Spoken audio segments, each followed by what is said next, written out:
Good morning. Hello, everybody.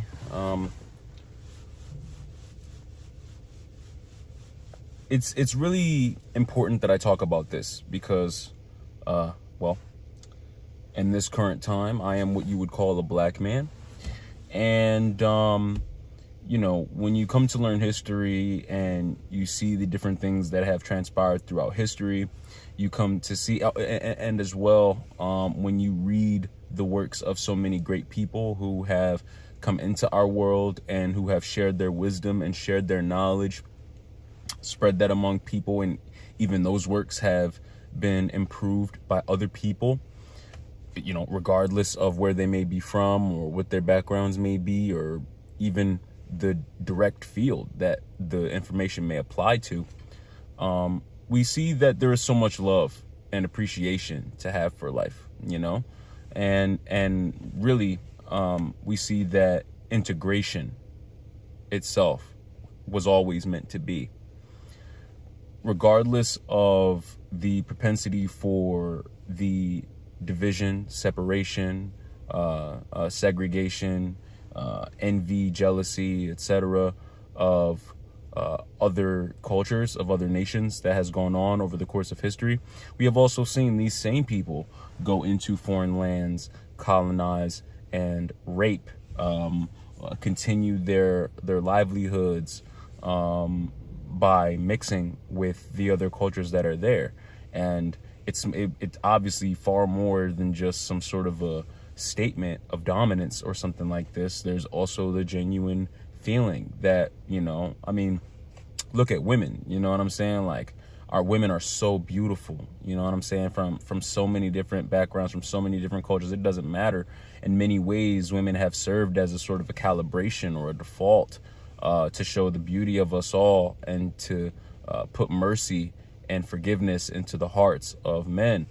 And so, to a very strong extent, I am of the belief that integration was always meant to be and was always bound to happen. It is only the negligence, from ignorance, one, and also two, of a perception that, some culture or group of people, knows it all, or knows something, feels strongly about, themselves.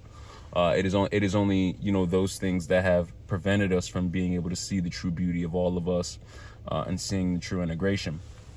But regardless of what I'm saying, and regardless of the way that I see it, I do look at us in the current time, and I see a lot of people who, now all of a sudden, want to take up this position of being half black.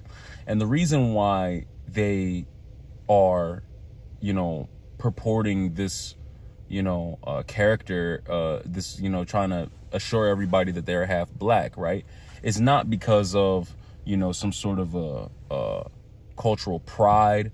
They're not saying that they're half black, or biracial, because, they know a thing or two about their cultural background or anything like that, their cultural heritage and things of that nature. People are making the statement that they are half black or that they are biracial because they want to be able to have the privilege of saying nigga, and that is just so interesting to me and so wild, because, the issue of saying nigga, okay, is not even so much of the, like, it's so much further, like, it's so, the idea of saying nigga, or the problem with saying nigga, is so much further than, slavery, right? And like slave times, and who our so-called oppressors were, and, all this kind of thing. The problem is so much bigger than that at this point.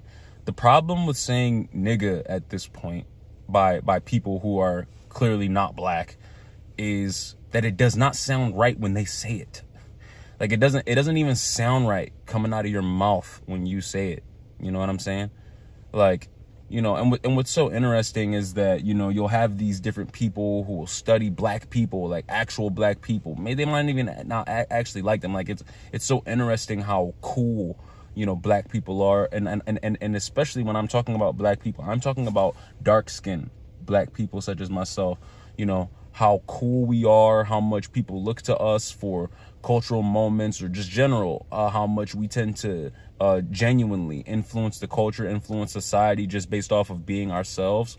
And yet, you know, we deal with so much oppression, and we still have not really been able to find a comfortable place in society. We are still looked at as a threat, you know, because, you know, we walk into the room and they perceive us to be competition. You know what I'm saying? Because, you know, we walk into the room and they perceive us to be angry and mad. But again, and aggressive. But again, right, like, all of that is so much less about the emotion aspect of it, meaning, and you saying that, oh, I seem like an angry black man, or oh, I'm being aggressive, and all of these types of things. It's so much less than that. Like I said, I think that it is, you know, a far better summation to say that the problem that people have with black people is the perception of competition. And it's clear, you know, it's obvious, you know, to a very, very strong extent. You know, so much mediocrity has been accepted, so much bypassing and, you know, giving away, you know what I mean, has been the pattern in our culture and in our society.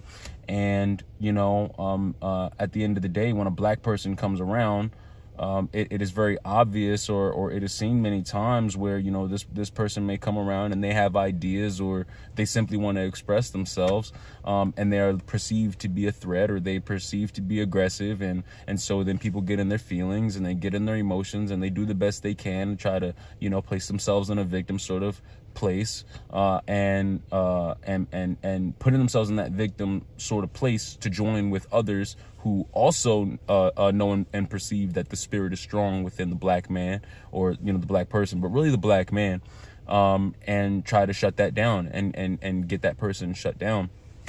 And it's a really, really dangerous place to be in our society. And, you know, because like I said, you know, all these people that are talking about, I'm biracial, I'm half black, my dad's black, my mom's black, I have black people in my family, whatever. Oh, it's just nigga, it's just a word. Why do you care if I say it, and all of this type of stuff? Bro, it doesn't sound right coming out of your mouth. And furthermore, you don't even really care about your biraciality. You don't even really care about your cultural heritage, because if you did, you would have some other reasons why, you know, you would have that pride and why you'd feel the need to mention it. You know what I'm saying? As opposed to being in the context of, oh, I said nigga, and people got uncomfortable wondering why I'm saying nigga. And I'm like, oh, no, wait, I'm half black. It's okay. You know what I'm saying? And then the thing is, as black people, again, because the entire world tries to crush us and pressure us and tell us who we're not, you know what I mean? And take our eccentricness away from us, or esoteric things about us away for us, to try to make everybody else have the space, but yet we are still not accepted in our own society. It's a great question that I have maintained for a while, and that has really been, coming up to the surface more and more, you know, recently. And I'm interested in what you guys think about it. This issue is something that I talk about a lot in terms of being black and not being accepted in terms of my music, which I do highly recommend that you check out, because, you know, authenticity is something that has been constantly trying to be taken away from us societally. And yeah, so I would love if you liked, commented, and subscribed if you liked what I'm talking about. Also, please listen to my music and understand and see what it is like, and talking about, you know, being a black person or being a man and trying to survive in this world, and people trying to take your authenticity from you, and try to and give it to everybody else, but not being accepted into your society. Like, comment, and subscribe. Those with ears, let them hear. I will see you soon.